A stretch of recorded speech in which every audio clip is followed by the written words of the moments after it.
Page 94, the Private Eye Podcast. Hello and welcome back to Page 94. My name is Andrew Hunter Murray and today we are doing a special episode all about FOI, aka Freedom of Information. This is the act that means that any member of the public or journalist or whoever it may be can get in touch with a government department, request a bit of information, and provided it's not exempt, they can receive that information.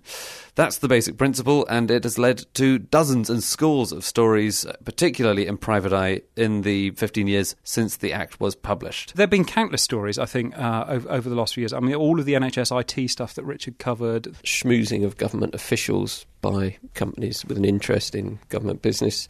Criticisms of the ambulance service after the death of an 11-year-old. I found out a Tory energy minister telling off fracking company Quadrilla for being so crap, basically. The phrase he used was social licence, but that's another way of saying stop being crap. Privatisation of the government's nudge unit. And a treasure trove of information on free schools. But at the moment there is a consultation going on.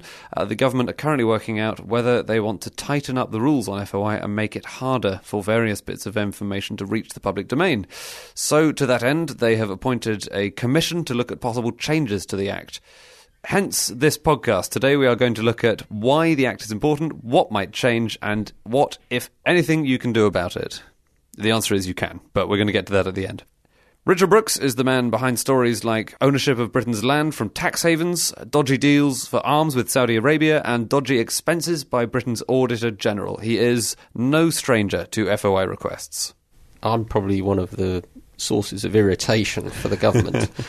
I started working at the Eye just over 10 years ago, almost exactly when the Freedom of Information Act came into force.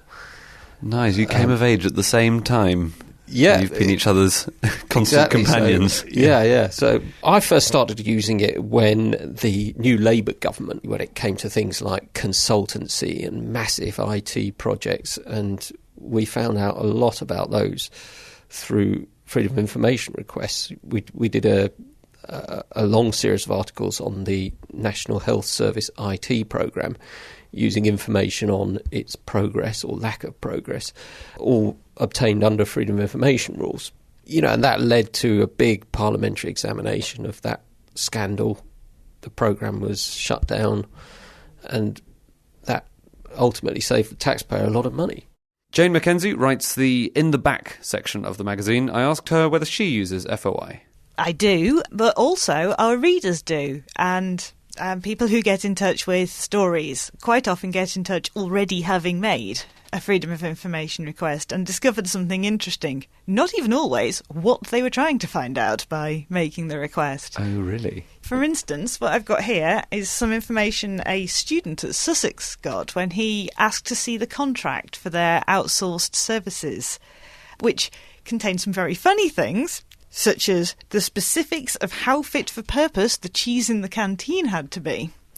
But also some quite worrying things, such as the fact that the security guards under the contract had a responsibility to prevent any kind of protest happening on the campus. Wow. That's how revealing putting in a fairly broad request had been there, just to see the details. Yeah. Of what the contractors had to provide. Generally, they're supposed to be quite specific. It's interesting that you get that kind of bycatch, as it were. Absolutely. Another quite broad one, the British Humanists put in a big request to get information on free schools. Now, for them, the interest was in which free schools were religious and how much the sort of free school situation was swinging all schools to being faith schools.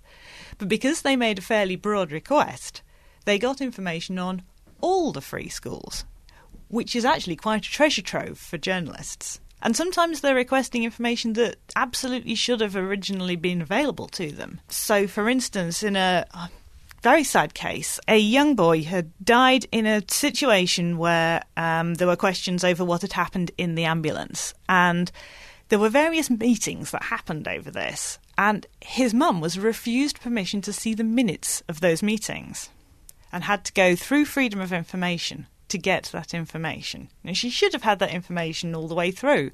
And that, again, it's a member of the public seeking information that's really personal to themselves, but also reveals information, because it's about the way that a medical service happens, that's actually very important to the wider public as well.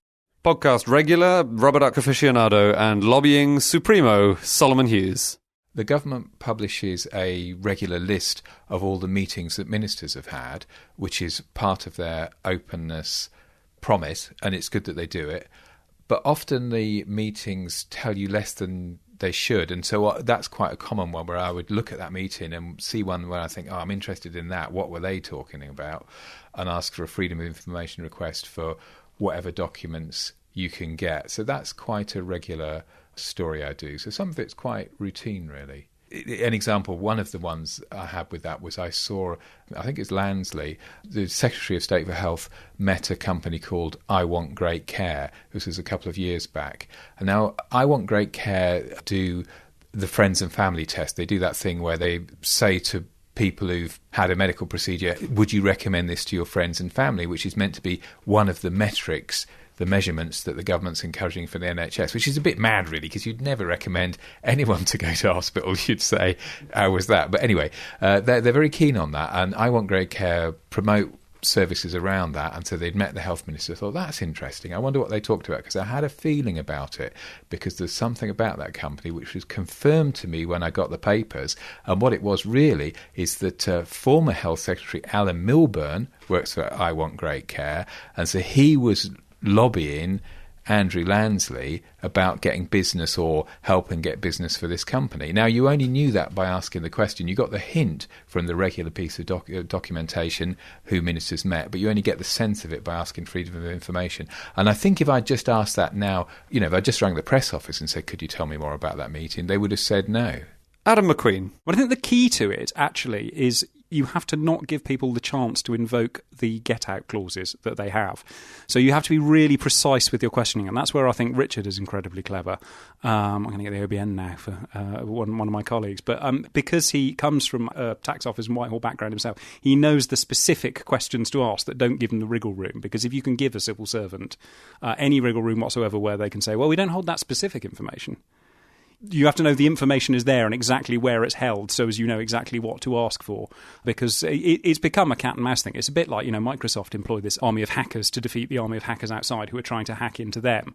But a lot of Whitehall people dealing with freedom of information are basically just trying not to release it, but to find any way possible of not letting people pass their defences and get out of it under the kind of protocols that are already in place, which they're now desperately trying to tighten so as they don't have to put the effort in at all.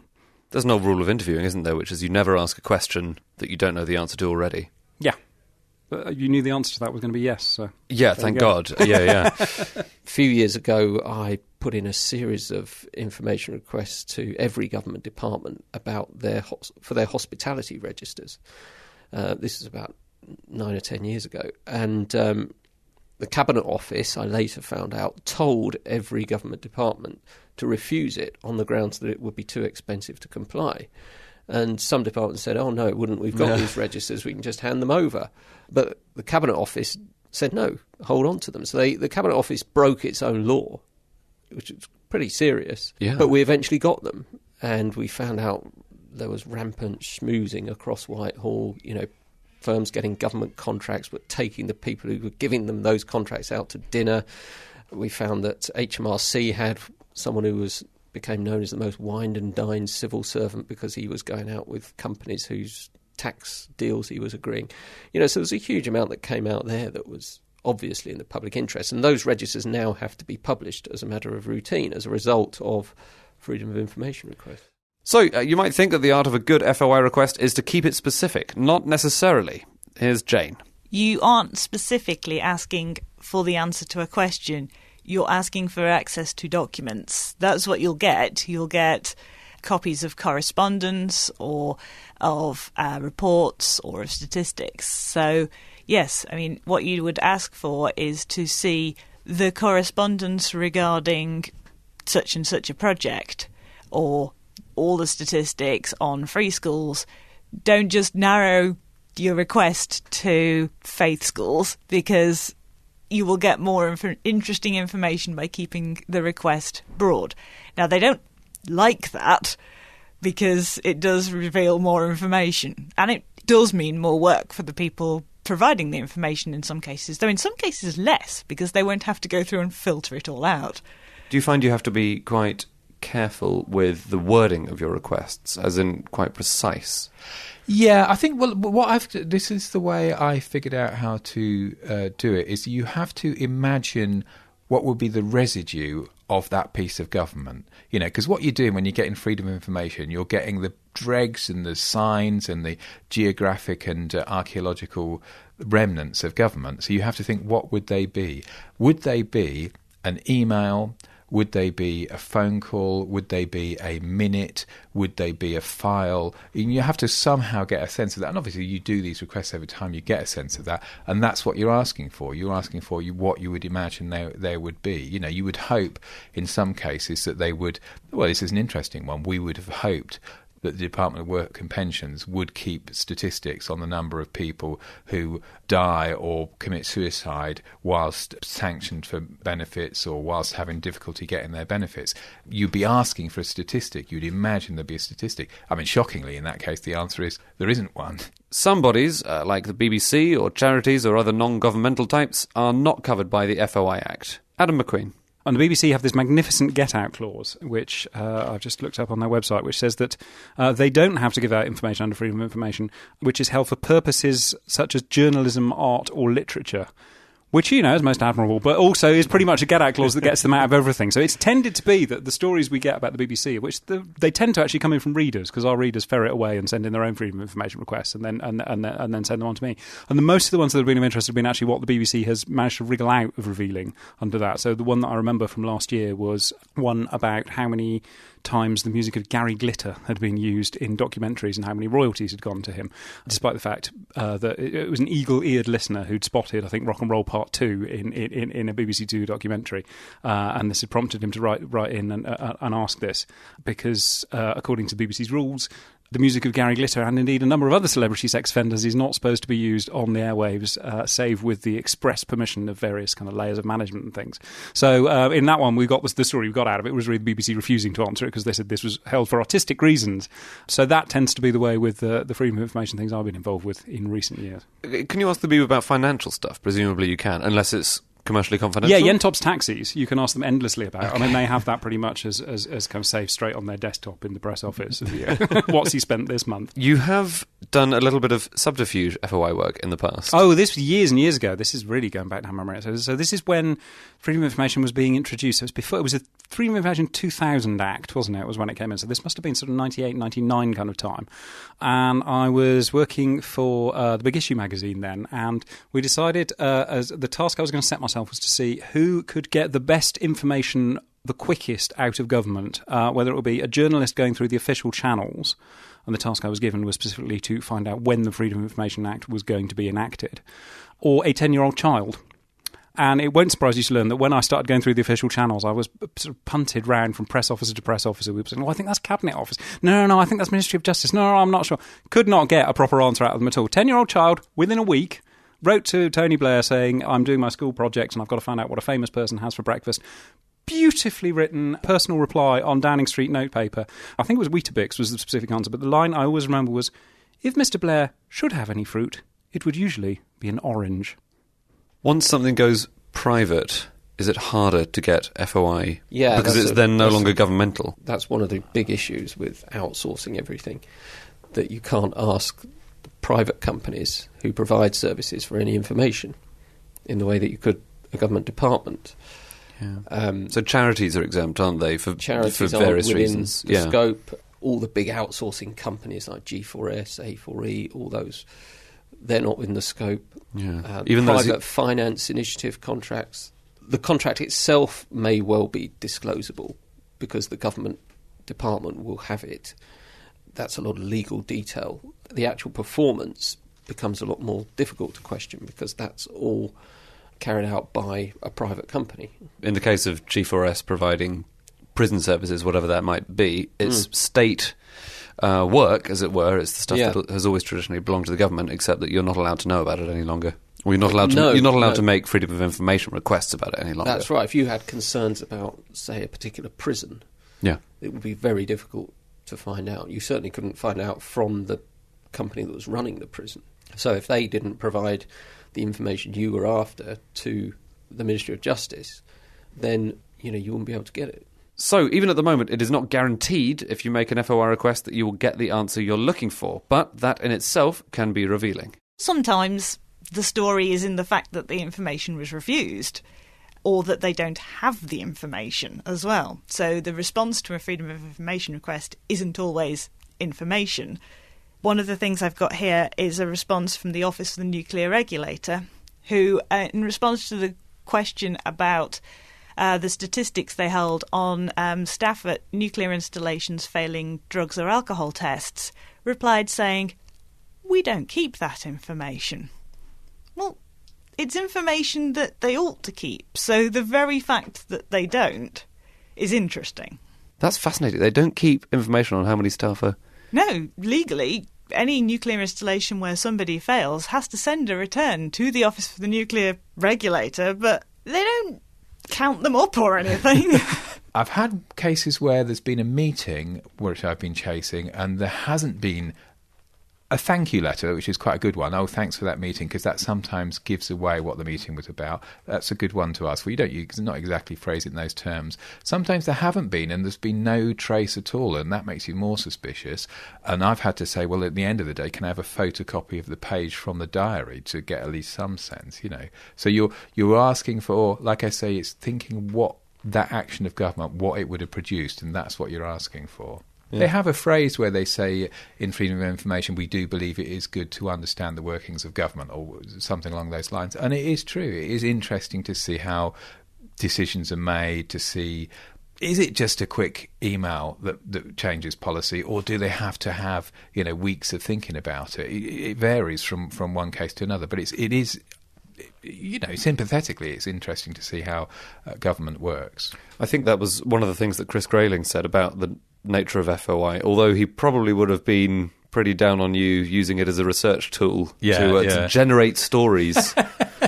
Terrible thing. Why are we doing that? It's just so annoying. Because you could keep going with that over the place, couldn't you? Hansard, sometimes we look at that for what happened in Parliament to generate stories. So perhaps they could just have a blackout of what is said in Parliament. You use all kind of things. Sometimes interviewing them to generate stories. So really maybe they should either refuse to talk to us or charge, and they could be, I'm not sure whether that be per time or per word. I would favour per word, because they might otherwise you'd just speak really, really slowly and not tell you anything. So terrible thing, generating stories. What were we thinking of? So that is pretty much the state of FOI as it is at the moment, but it is not necessarily how things are going to stay. As we mentioned at the top of the programme, there is a consultation going on at the moment. It ends in under a week. Very exciting. Democracy in action. And on the panel, various worthies, former government ministers, civil servants, including Jack Straw, who's the man who passed the Freedom of Information Act in the first place. Here's Richard. Yeah, I mean, they're all, if you look at that panel, the chairman is Lord Burns, Terry Burns, who was a career civil servant. Yeah. He was top civil servant in the Treasury. Michael Howard. Yeah. I mean, at least Freedom of Information, you only get refused twice normally. The man who refuses to answer a question 14 times, putting him on a Freedom of Information panel tells you a lot. Yeah, especially if you're trying to get more sunlight in somewhere. Michael Howard is not the man to ask. That's right, he's not the man for the disinfectant of sunlight, is he? The potential changes to the Act have been worrying lots of journalists. There's the prospect of introducing a blanket charge for requests, which obviously would make life much harder for lots of smaller news organisations. Solomon. You'd be making a pricing decision all the time. Is what I'm going to find going to be worth £500? Well, you don't know, because you don't know what you're going to find.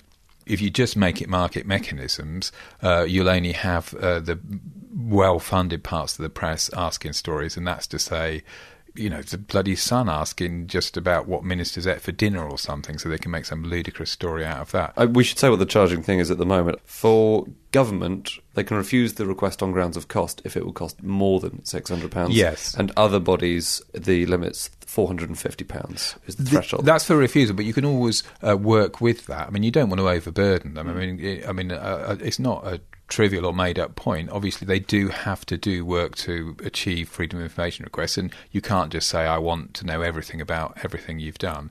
the way they measure that is by charging. But you can, if you're very, very committed to finding a story, what you can say is you can break that down. You can say, well, if that question's too big, perhaps I can ask a smaller part of that question, and often you do end up in that negotiation with departments, and it's annoying and it's awkward, but it's not wholly unreasonable. I think sometimes they take the mickey. No doubt they sometimes think we take the mickey, but it's a genuine play on that.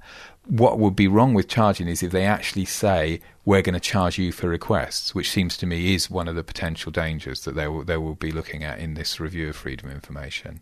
You know, actually saying, you know, those £600 inquiries or £300 inquiries or all inquiries will charge you X amount of money. That would be a real problem. That's journalists. What about members of the public? I asked Jane whether it might affect them too.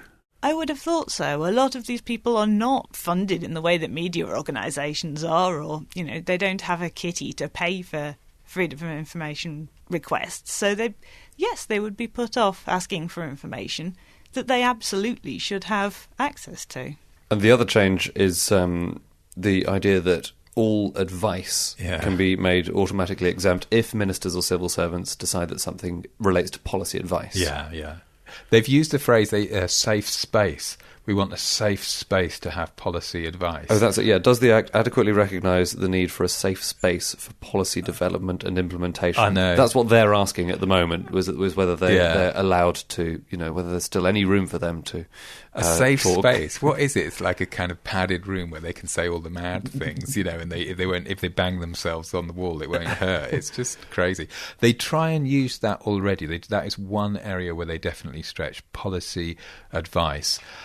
And it's bad because policy advice, there's another name for that, or part of that, which is lobbying, which is the story I would be chasing. When they have tried to do that, where I've said, you met this person, what were you discussing? And they sometimes try to say it was a question of the private office and its policy development, and so we're not going to tell you. But if you look into it more deeply, that policy development was then being lobbied by someone. Now, we should know about that. That's really important. I mean, that's the other direction of government, you know, them saying, we'll be open about lobbying. But they're then going to say, yeah, but if it's policy advice, we're in our safe space. There is nothing really for officials to fear on their policy advice being exposed. My experience is that if you appeal a refusal on that point, the Information Commissioner looks quite favourably on the government's arguments. You know, he thinks it's a good idea that discussions internally should be confidential in general. They don't have anything to fear from that. And I think the idea that it is burdensome is a bit of an exaggeration, really. I think it's burdensome in the sense that they don't like it. Nobody likes being asked difficult questions. You know, we don't like it when a reader writes in and points out something they don't like about something we've written. You know, if you're a school teacher, you don't like it when a parent writes in and says, here, what's going on with my kid? You know, lots of people don't like the people they have to deal with getting in touch with them. That's life, but you have to. The difference here is that the government has the power to do something about it. So the government doesn't like it, so it says, OK, we'll change it. It feels like it would actually go back to a situation that's worse than before we had the Act, because at least before we had the Act, if you were asking for information, they'd sort of take each request under consideration, and you might not have an information commissioner to go and fight it out with them, but sometimes they would give you the information. Now it looks like you could very possibly be charged for that information just every time you were to phone up a government press office and ask a question.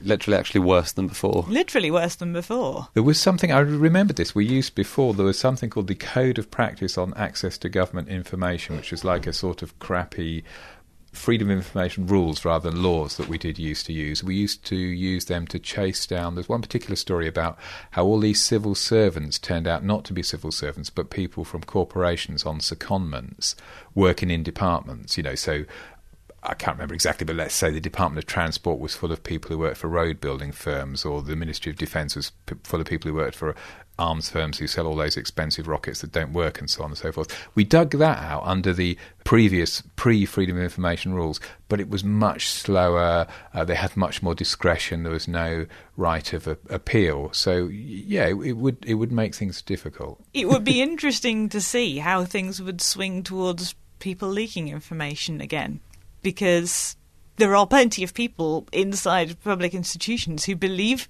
that the public should have information.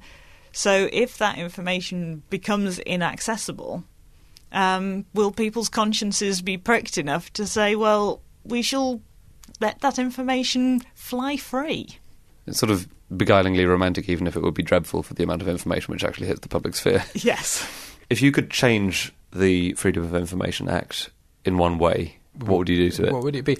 I think it would be if it was like in America, because I know in America they are more responsive and it's more ingrained in there. And I think the law, our law, is so very heavily modelled on the American one that to some extent it must be not a difference of law but a difference of culture. Partly because they've been doing it for a long time, so they're just more used to it, but partly their attitude. The British civil service ran the empire for 200 years or whatever. It knows how to deal with dissent and change in various ways, and one of its key things is secrecy. And I think the American government doesn't quite have that approach, but I think it's a cultural rather than a legal difference. I think partly it's also because, to some extent, they're not so bothered because nobody bothers voting in American elections, so all these terrible facts are revealed and everyone's shocked, and then the thing goes on. Whereas I think actually it possibly does make more of a difference here. But for whatever reason it is, if it was more like America, we would get more documentation. There's absolutely no doubt about that. Is there any advice that you'd give to anyone listening to this? Reply to the consultation. Keep your information that you have a right to in the public.